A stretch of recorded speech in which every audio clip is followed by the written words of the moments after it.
The call to adventure.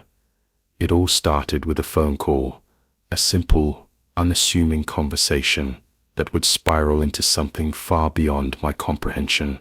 I'm a freelance photographer, the kind who thrives on capturing the overlooked and the forgotten. My portfolio is filled with images of crumbling factories, abandoned schools, and derelict churches, places where time seems to stand still, frozen in decay.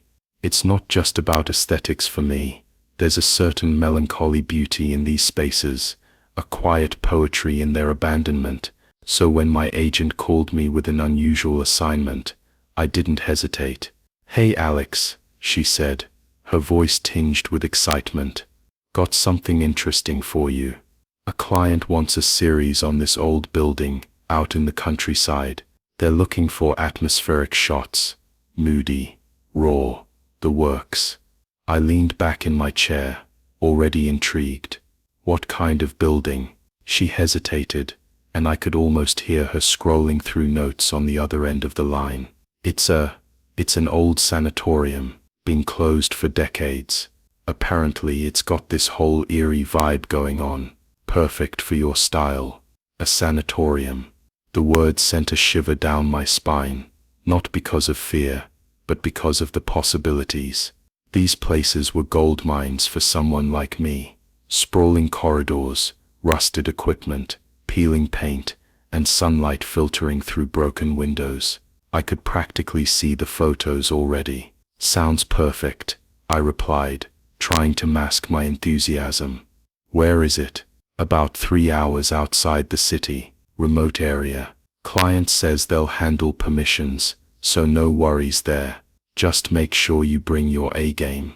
This one's important." I scribbled down the details she gave me, an address, a contact number, and a vague directive to capture the essence of the place. As we wrapped up the call, I felt a familiar buzz of anticipation. This was going to be good. The drive to the sanatorium was uneventful at first, winding through picturesque countryside, dotted with farms and small towns. But as I ventured deeper into the rural landscape, the scenery shifted.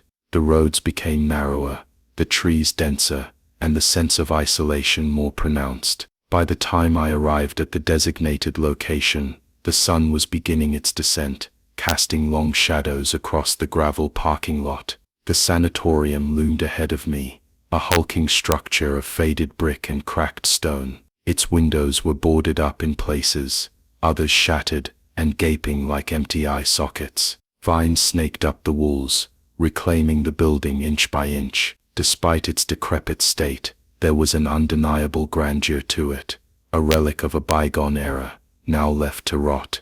I grabbed my gear from the trunk of my car and approached the entrance. A heavy iron gate blocked the way, but a handwritten sign taped to it read, "Jisan, photographer approved, enter." Someone had clearly been expecting me. Pushing the gate open, I stepped inside, the sound of it creaking shut behind me echoing eerily in the stillness. The air inside was cool and damp, carrying the faint scent of mildew and rust. My footsteps echoed loudly against the tiled floor as I made my way down the main hallway. Dust motes floated lazily in the shafts of light streaming through gaps in the boarded-up windows. Everything seemed frozen in time, untouched since the day the doors were locked for the last time. I set up my tripod near a staircase leading to the upper floors, framing a shot that juxtaposed the ornate banister with the crumbling plaster walls. As I adjusted the settings on my camera,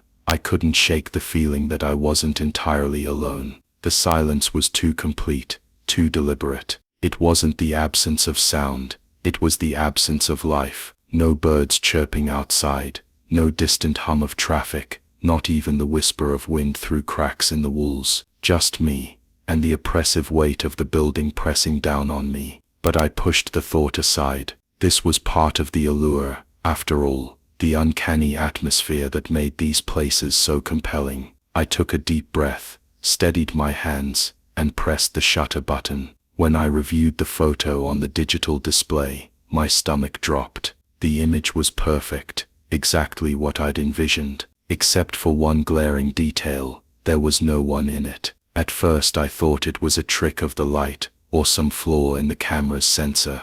But as I scrolled through the next few shots, the pattern became clear. Every frame was devoid of human presence, even though I distinctly remembered seeing figures in the background while composing the images. A man leaning against a doorway, a woman standing at the top of the stairs, children playing in the courtyard outside. Each time, they vanished the moment I captured them.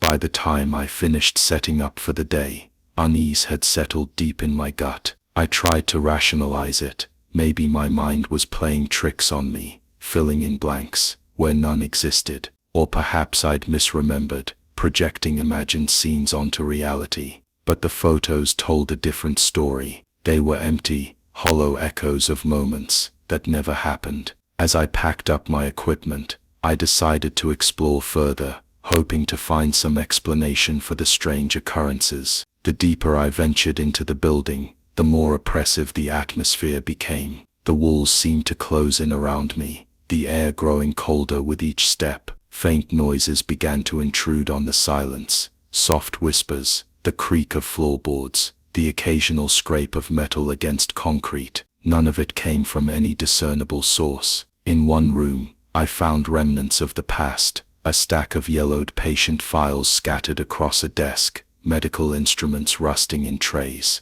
and faded posters warning of diseases long eradicated. The name Dr. Evelyn Hart, appeared repeatedly in the documents, scrawled in looping handwriting. Something about the repetition unnerved me, as if her presence lingered in the very fabric of the building. I snapped a few photos of the artifacts, determined to focus on the tangible rather than the inexplicable. But as I reviewed the images later, I noticed something new, a shadow in the corner of the frame, darker and sharper than the rest. It wasn't cast by anything in the room, nor did it align with the lighting. It simply existed. I stared at the screen, my pulse quickening. The shadow looked vaguely humanoid, its edges blurred as if it were moving while the photo was taken. My hands trembled as I zoomed in, searching for answers that weren't there. And then from somewhere deep within the building, came a sound that froze me in place, a low guttural laugh,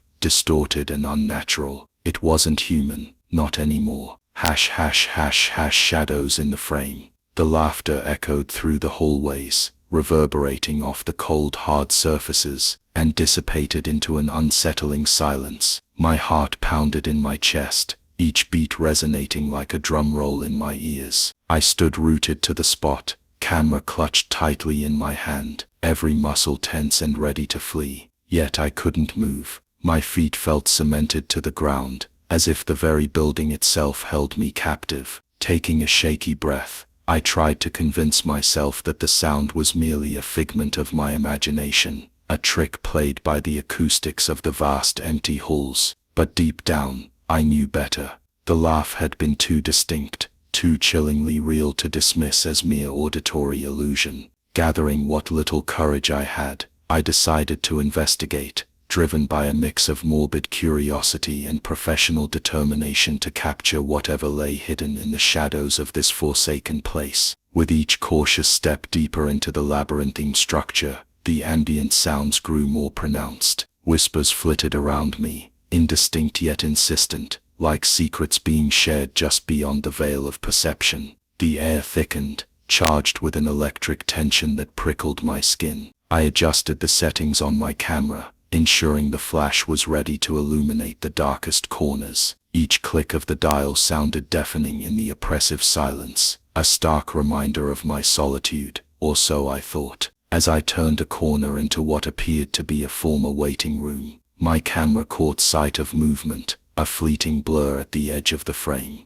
I spun around, heart racing, but found nothing, just rows of decrepit chairs and a dust-covered coffee table. Shaking my head, I muttered under my breath, "Get a grip, Alex." But the unease gnawed at me relentlessly. I resumed my exploration, each photograph revealing more anomalies. In one shot, a shadowy figure stood at the threshold of a doorway, its form too solid, too defined to be a mere play of light and darkness. Another captured a group of silhouettes huddled together, their shapes distorted yet unmistakably human. Yet, when I reviewed these images immediately after taking them, the figures were nowhere to be seen in the actual environment. It was as if they existed solely within the confines of my camera's lens. The realization hit me like a freight train. Something was manipulating the reality within my photographs. Panic surged through me, but I forced myself to continue.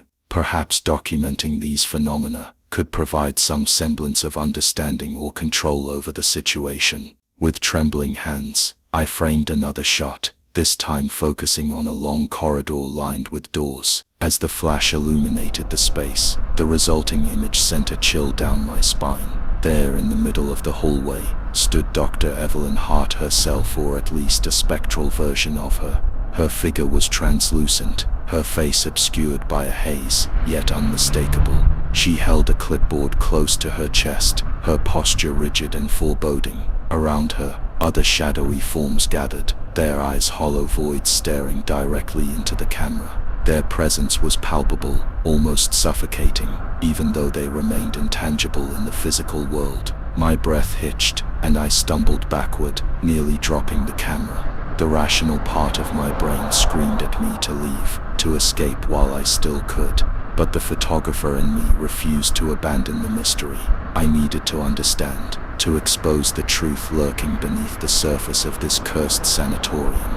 Clutching the camera tighter, I ventured further, each step heavier than the last. The whispers grew louder, forming words that slithered into my consciousness. "Leave," they hissed, insidious and relentless. "You shouldn't be here." Ignoring the voices, I pressed on, driven by a mixture of terror and fascination. Each photograph revealed more: a child clutching a teddy bear, a nurse pushing a gurney, patients sitting listlessly in wheelchairs, all trapped in perpetual limbo, their forms etched in shadow and despair. And always, Dr. Hart watched, her gaze piercing through the veil between worlds. Suddenly, the temperature plummeted, and a gust of icy wind swept through the corridor, extinguishing the weak rays of sunlight filtering through the boarded-up windows. Darkness enveloped me, absolute and consuming. My flashlight flickered, casting erratic beams that danced across the walls, revealing glimpses of the same shadowy figures that haunted my photos.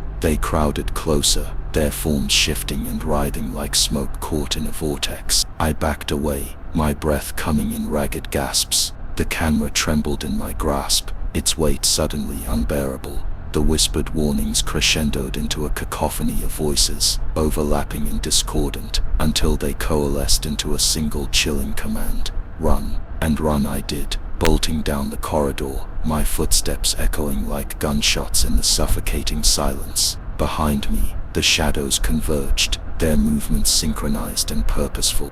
I dared not look back, knowing instinctively that to do so would seal my fate. The exit loomed ahead, a beacon of salvation amidst the encroaching darkness. Bursting through the heavy iron gate, I collapsed onto the gravel parking lot, gulping in lungfuls of fresh air. Only then did I dare glance at the camera, its screen glowing softly in the twilight. The last image displayed was a wide shot of the sanatorium's facade, bathed in an eerie, unnatural light. Standing on the steps framed perfectly in the center of the composition was Dr. Evelyn Hart.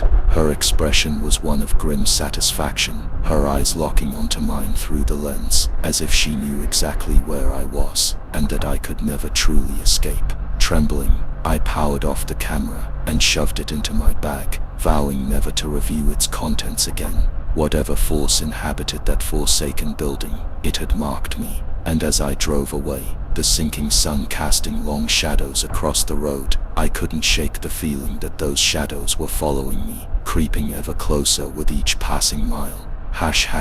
Shadows converged. The town appeared like a mirage in the distance, its dim streetlights casting feeble halos against the encroaching darkness. My arrival felt surreal, as if stepping into a dream where reality bent just slightly out of shape. The streets were deserted, lined with weathered buildings, whose facades bore the scars of time and neglect. Storefront windows were either boarded up or clouded with grime, their signs faded and illegible. A single lamppost flickered intermittently, its bulb buzzing like an insect trapped in amber. The air smelled of damp earth and rust, heavy with the weight of abandonment. I parked the car on the side of the main road, my hands trembling as I turned off the engine. The sudden silence was deafening, broken only by the faint hum of electrical wires swaying in the breeze. My phone showed no signal bars, and the GPS map displayed nothing but grey emptiness beyond the town limits. I was cut off, isolated, and utterly alone. Stepping out of the car, I scanned my surroundings, searching for any sign of life. There was none. No cars passed by, no lights glowed warmly from within homes, no distant murmur of conversation drifted through the air. The town felt less like a refuge and more like an extension of the nightmare I had fled. My footsteps crunched against the gravel as I moved cautiously toward what appeared to be the only operational establishment, a small diner with a neon sign that read "Open" in flickering blue letters. The door creaked open as I pushed it, revealing a dimly lit interior. A counter ran along one wall, topped with cracked vinyl stools. Booths lined the opposite side, their seats torn and stained. Behind the counter stood a man in his late 50s, his face lined with years of weariness. He glanced up from wiping a coffee mug, his eyes narrowing slightly as he took me in. "You're not supposed to be here," he said, his voice low and gravelly, almost a whisper. His words struck me like a punch to the gut. "What do you mean?" I asked, forcing calm into my tone, despite the rising panic clawing at my chest. He set the mug down slowly, his movements deliberate. "This town, it doesn't welcome outsiders. You've brought something with you." "I don't understand," I stammered, gripping the strap of my camera bag tightly. "I just need help. My car," he cut me off with a sharp wave of his hand. "Your car's fine, that's not why you're here." Before I could respond, a sound drew my attention, a soft scraping noise coming from the far corner of the diner. Turning, I saw a figure seated in one of the booths, partially obscured by shadow. It was a woman, her face pale and drawn, her eyes hollow and glassy. She stared at me, unblinking, as if she had been waiting for me all along. "Who is she?" I demanded, turning back to the man. "She's one of them," he replied flatly. "They follow you, always have." I backed away instinctively, my pulse hammering wildly. "Follow me? What are you talking about?" The woman stood abruptly, her movements jerky and unnatural. Her lips parted, and a rasping voice emerged, distorted and layered with others. "You cannot hide, we see you." The diner seemed to shrink around me, the walls closing in as if the building itself conspired against me. I stumbled backward, reaching for the door, but it wouldn't budge. Panic surged through me as I realized I was trapped. "They will find you," the man said, his voice carrying a note of finality. "No matter where you go." Suddenly, the lights flickered violently, plunging the room into darkness. When they stabilized seconds later, the woman was gone. The booth where she had sat was empty, untouched, but the air felt heavier, charged with an electric tension that made my skin prickle. "What do they want from me?" I shouted, my voice breaking. The man didn't answer. Instead, he gestured toward the counter, where a newspaper lay folded neatly. On the front page was a grainy photograph of the sanatorium, its caption reading, "Dutch tragedy strikes, patients vanish without trace." Beneath the headline, smaller text caught my eye. Asterisk, Dr. Evelyn Hart believed responsible. Asterisk, my knees buckled, and I sank onto a stool, staring at the image. It was dated decades ago, yet it depicted the exact scene I had photographed earlier that day. The figures in the background, the spectral patients, the looming doctor, they were identical to those haunting my own pictures. "How is this possible?" I whispered, my voice barely audible. "It's the loop," the man said simply. "Once you're in it, you can't leave. They'll keep pulling you back." "No," I said, shaking my head furiously. "I won't let them." He chuckled dryly, a humorless sound. "You don't get a choice." The bell above the door jingled suddenly, and I turned to see two men enter. Their faces were obscured by wide-brimmed hats, their bodies wrapped in dark coats. They moved silently, their steps synchronized, as if connected by some unseen thread. One of them raised a gloved hand, pointing directly at me. "You've been marked," he said, his voice a monotone drone. "Come with us." I bolted, knocking over the stool, as I scrambled toward the kitchen. The door swung open easily, and I found myself in a narrow alleyway behind the diner. The night air was frigid, biting at my skin, as I sprinted toward the car. Behind me, I heard the sound of boots crunching against gravel, steady and relentless. Reaching the vehicle, I fumbled with the keys, my fingers numb and clumsy. The engine roared to life just as the figures emerged from the shadows, their forms indistinct yet menacing. I slammed the gear shift into drive and sped off, tires screeching against the asphalt. But the road ahead was wrong. The familiar landmarks I had passed earlier were gone, replaced by unfamiliar twists and turns. The forest loomed closer, its branches clawing at the sky like skeletal fingers. My headlights illuminated something in the distance, a massive iron gate, its bars twisted and rusted, and standing in front of it, blocking my path, was Dr. Evelyn Hart. Her figure materialized fully this time, no longer a shadow but a solid, terrifying presence. Her eyes glowed with an unnatural light, pinning me in place. The car skidded to a halt mere feet from her, and I screamed, slamming my hands against the steering wheel. "You belong to us now," she said, her voice layered with countless others. Forever, the world dissolved into chaos. The next morning, I woke in my bed, disoriented and drenched in sweat. Sunlight streamed through the window, painting the room in golden hues. For a moment, I convinced myself it had all been a dream. Then I saw the camera on my bedside table. Picking it up, I scrolled through the photos, my stomach dropping as I reached the last image. There I was, standing in front of the sanatorium, surrounded by shadowy figures, and at the center of the frame, Dr. Evelyn Hart smiled knowingly, her gaze piercing through the lens. I dropped the camera, its plastic casing cracking against the floor. The screen flickered, displaying a single phrase before going black. "Dodge, welcome home.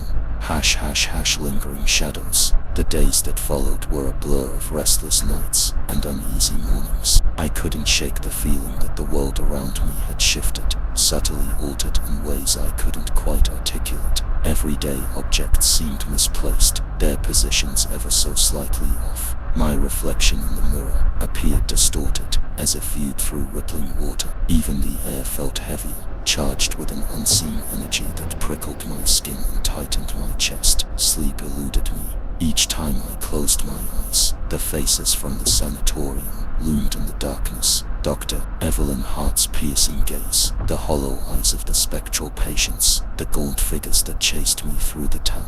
They weren't dreams. They felt too real, too vivid, more like memories or warnings. During the day, I tried to distract myself with mundane tasks, organizing files, editing old photographs, running errands. But no matter how hard I focused, the shadows crept in. A flicker of movement in the corner of my vision would send me spinning around, only to find nothing there. The hum of appliances or the creak of floorboards sounded unnervingly like whispers, fragmented syllables that dissolved before I could decipher them. At times, I swore I heard my name being called, soft and insistent, from just out of reach. I avoided looking at the camera. It sat on my desk, its cracked screen facing downward, a silent accusation. Occasionally, I considered destroying it, throwing it into a river or smashing it to pieces, but something stopped me. Fear perhaps, or curiosity, or maybe the nagging suspicion that getting rid of it wouldn't change anything. Whatever had marked me wasn't confined to a device. It was in me now, woven into the fabric of my existence. One evening, I ventured out for groceries, desperate to anchor myself in normalcy. The store was brightly lit, bustling with shoppers and the cheerful hum of conversation. For a brief moment, I allowed myself to believe I was safe, that the events of the past week had been a fever dream, a product of exhaustion and overactive imagination. But as I stood in the checkout line, a child tugged at her mother's sleeve, pointing at me. "Mommy, why does he have shadows on his face?" she asked, her voice high-pitched and innocent. The mother laughed nervously. brushing off her daughter's comment. "Don't be silly, sweetheart. He's just tired." I didn't wait for my items to be bagged. I left everything behind and rushed out of the store, my heart pounding wildly.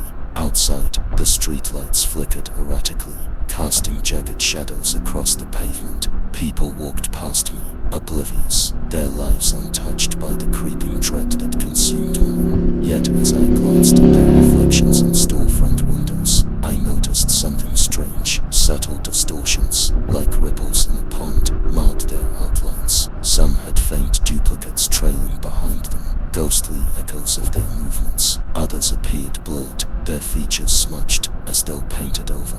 I stumbled home, locking the door behind me and drawing the curtains tightly shut.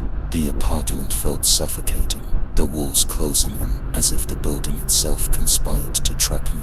I sat on the couch, staring blankly at the wall, willing the thoughts to stop, willing the shadows to leave me alone. They didn't. Hours later, or maybe minutes, time had become slippery.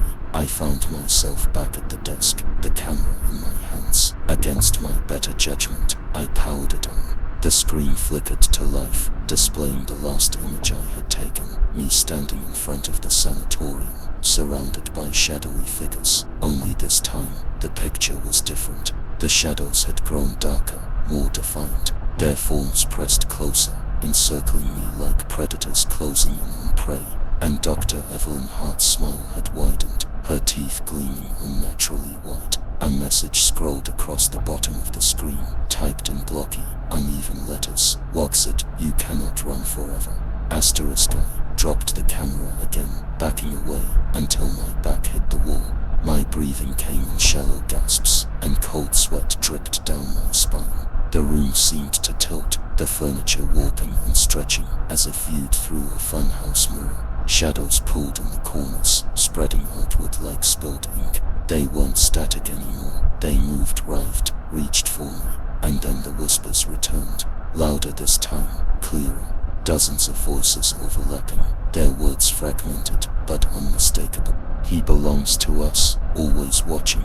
Come back, no escape." I clapped my hands over my ears, squeezing my eyes shut, but the voices penetrated my defenses, burrowing into my mind. My knees buckled, and I collapsed onto the floor, curling into a fetal position.